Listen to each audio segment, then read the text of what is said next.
my dudes, I am finally back. In case you didn't know, I just spent a week on a cruise, my first ever cruise. And now I have for you not another internet analysis quite yet, but now it's time for a life update. I have spoken and made a lot of videos about my college journey. In case you don't know, I have tons of videos. You probably don't want to watch them because you're just going to get annoyed with my indecision, most likely. But basically, I've had a very complicated journey since doing my first 2 years of university, and I've done the college application process 3 times since. And finally, I have some updates. But the first very, very important and exciting update that is making tears brim on my eyes right now. Nathan got his visa. Again, in case you haven't been following me for long, my boyfriend is English. I met him while he was on an 18-month visa in the United States in New York. And basically, since we met, the struggle with our relationship was not quite knowing what we would do after that 18 months, because obviously immigration is not an easy thing. Trying to get a visa for him to be in the US is not easy. And we have actually spent the entire year of 2018, he actually did 2 visa applications. He did one in the first half, which he did not get, and then he spent the last 6 months working on this visa application. And right when we got back from the cruise, we went to London because he had an appointment at the consulate, and he got the visa. It's a 5-year visa.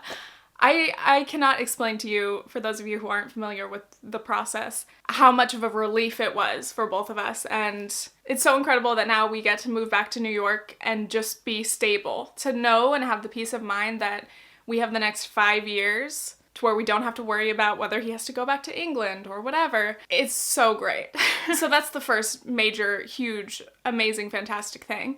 And that leads me to university. So this year, along with many visa applications, I have done even more college applications. Basically, this whole year, Nathan and I have just been trying to figure out how we can live our lives together, simply. He wants to be able to work and live in the US with me. I want to be able to finish school and work and chill, and those are very simple things, but they can be very complicated. Earlier this year, I found out that I got into every school that I applied to, which was fantastic because the year before I was rejected from every school I applied to. Again, watch the videos if you want, but I don't want to go over it again. To be honest, I'm kind of scarred from talking so honestly about my college experience because yes, I realize I've been all over the place. I realize some of the choices I've made don't make sense to other people. But yeah, it scares me now every time I talk about my choices because I've gotten so many comments of people like, you did the wrong thing, why didn't you do this, you could do this, and I'm like, you're not living my life though, and I don't need to justify it to you,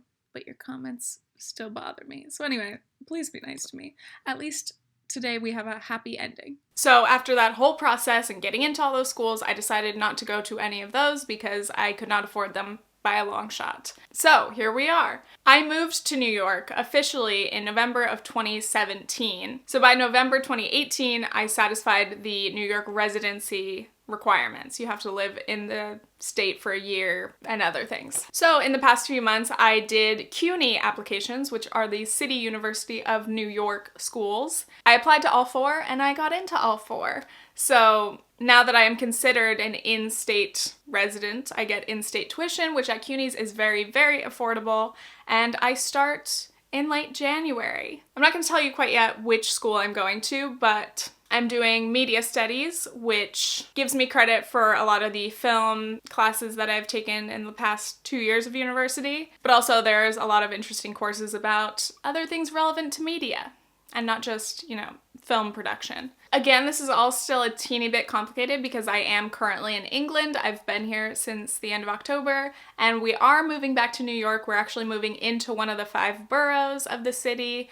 Before we lived on Long Island, a little bit outside of the city. So I'm very excited about that. We have apartment hunting to do, but it's gonna be a little bit hectic in January when we go back. We'll be staying with a friend and trying to find our own place, and hopefully we will find one quickly and be able to chill and live on our own. That's another exciting thing. In our place in Long Island, we had roommates, so it's gonna be really exciting for us to live by ourselves, be able to decorate a place all of our own, and just be chillin'. I'm sure that I will be discussing all of my college stuff a lot on my podcast, so if you're interested in hearing more information about it as it happens, you can subscribe to Previously Gifted Podcast, or listen on Apple Podcasts and any other podcast app, Spotify. It just feels so crazy to finally, literally after all of 2018, these two issues have been at the top of our list and have been the source of our insecurity and instability and fear about the future. So to be able to know that Nathan gets to live in the US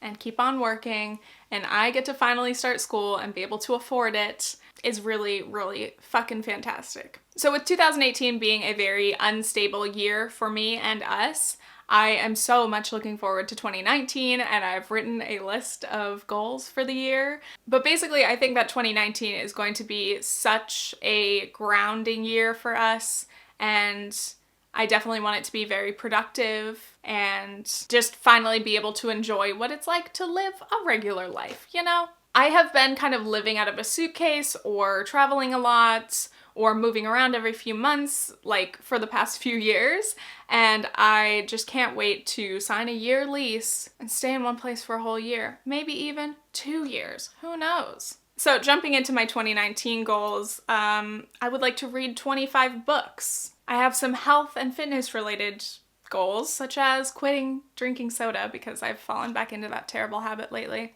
It's just trash. It's actual trash. I'd like to hit up the gym, working on my fitness, fergalicious. I have a ton of financial goals for 2019. I obviously would like to continue to grow my YouTube channel, continue to increase my income, and mostly I have a lot of debt repayment to do, so I do have some credit card debt that I would really like to tackle ASAP, but also the student loans that I have, I would like to pay off very aggressively, so it's gonna be like my number one priority, making sure that any money I have left over every month gets thrown at those loans. I've actually been trying to pay a lot on my loans this year. I have my loans and then I have Parent Plus loans, and the Parent Plus loans are my priority because I would like to get that burden off my parents' credit report because I'm paying them fully. I never expected them to pay a cent of those loans. I just did the math and I actually have paid off $5,000 of the balance off of that Parent Plus loan this year, which is huge. But I actually probably in payments paid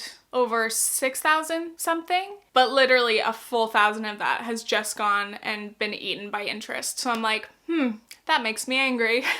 I would like to make more financial content as I continue this journey, if you guys are interested, but I also talk about it on my podcast again. I could say a lot about the student loan industry, but basically, if you want to pay down any kind of debt, you need to go way far above and beyond the minimum payments whenever you can afford it, because I'm not spending 10 years doing minimum payments and costing myself thousands and thousands of dollars extra. Not doing it. If I could be debt-free, dare I say, by the time I graduate in 2-ish years, that would be amazing. And then I guess my last goals of 2019 are just education related. Hopefully I will be able to take some really interesting courses. I would love to get back into French. I would love to minor in French because I've already got a lot of French credits, and I do want to get back into learning and practicing the language. So that's on the list. Anyway, that's pretty much all I have to update you guys on. The very important big news. I'm gonna play a little clip for you. I have an app called 1 Second Every Day, which I actually happened to come across on January 1st this year. Nathan and I both got the app and we have been documenting our year. It's a great app, by the way. You should buy it. I think it's like $5. It's so wonderful to look back on, and it really makes you appreciate every day. It's really close.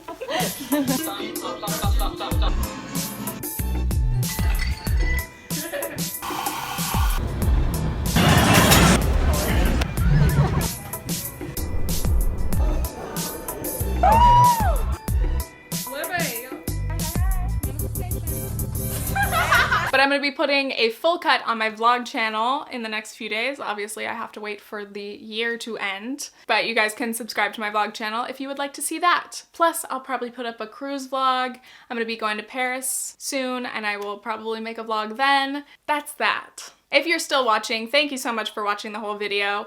As I said, I would like to continue to make internet analysis videos, but of course this is my channel. I do like to talk about my life once in a while. As I mentioned, if you want to hear more about my, everyday life, you gotta listen to the podcast. I'm about to record a new episode. That's where you're gonna hear all of the details about what I'm thinking about and doing every week. Thank you guys so much. Happy holidays, Merry Christmas, Happy New Year. I hope that you guys had a good 2018, or at least survived it. We made it. And I'm really thinking that 2019 is going to be a fantastic year. It's always good to start the year with some optimism. Let me know what your goals are for the year. Let's be productive. Let's be our best selves and live our best lives in 2019. All right, that's it. Okay, thanks, bye.